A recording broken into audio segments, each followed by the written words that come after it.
The Hopi prophecy is based on an oral record that spans thousands of years. It speaks of cyclical cataclysms and says that one is coming in our near future, and that it will be the transition between the end of the fourth world and the beginning of the fifth. Several ancient texts have documented cyclical cataclysms.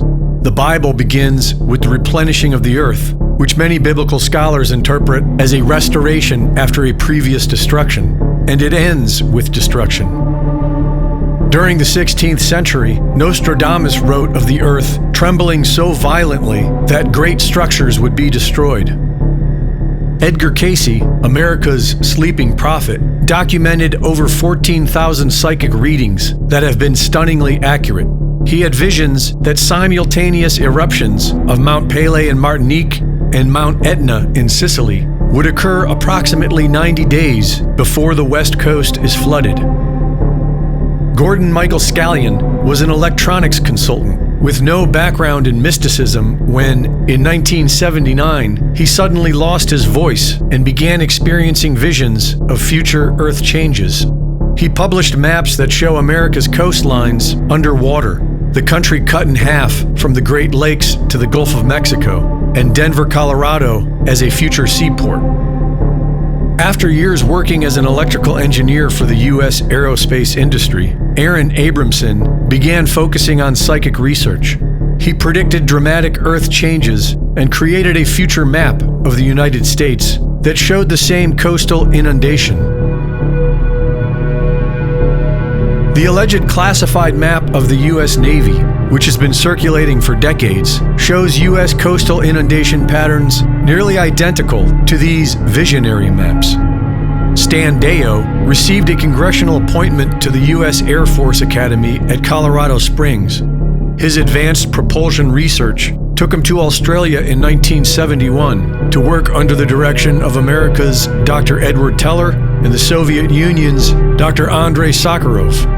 Stan Deyo had above top-secret security clearance and predicted that sunspot activity, tectonic upheaval, and volcanic activity would result in coastal inundation of the United States.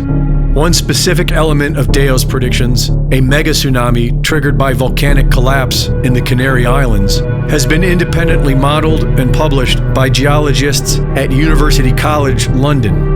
Deyo has spent years consulting with Hopi elders and found their prophecy to be consistent with his scientific research and developed maps that reflect what we have already discussed. FEMA's National Flood Insurance Program maps show the same results. All these maps show Denver, Colorado, which sits 5,280 feet above sea level and hundreds of miles from the nearest ocean coastline, among the most secure and stable positions in the continental United States.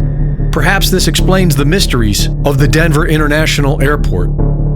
At 35,000 acres, DIA's footprint is twice as large as the next largest U.S. airport. It was built 30 kilometers farther from the city than the airport it replaced and has fewer runways.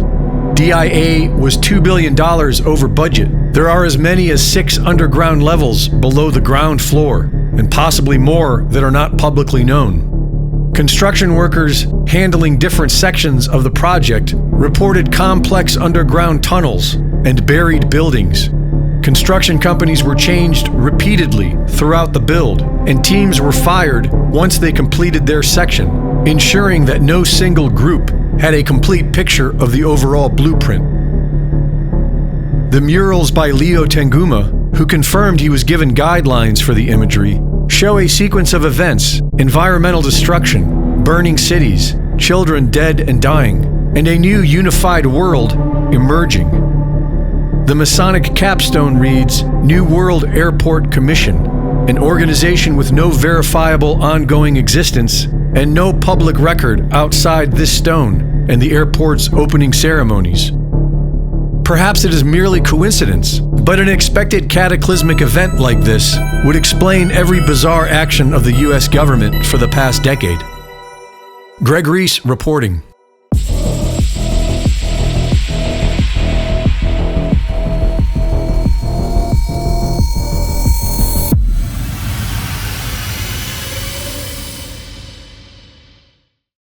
The Reese Report is now fully funded by my Substack subscribers. Subscribe today and support my work at gregreese.substack.com.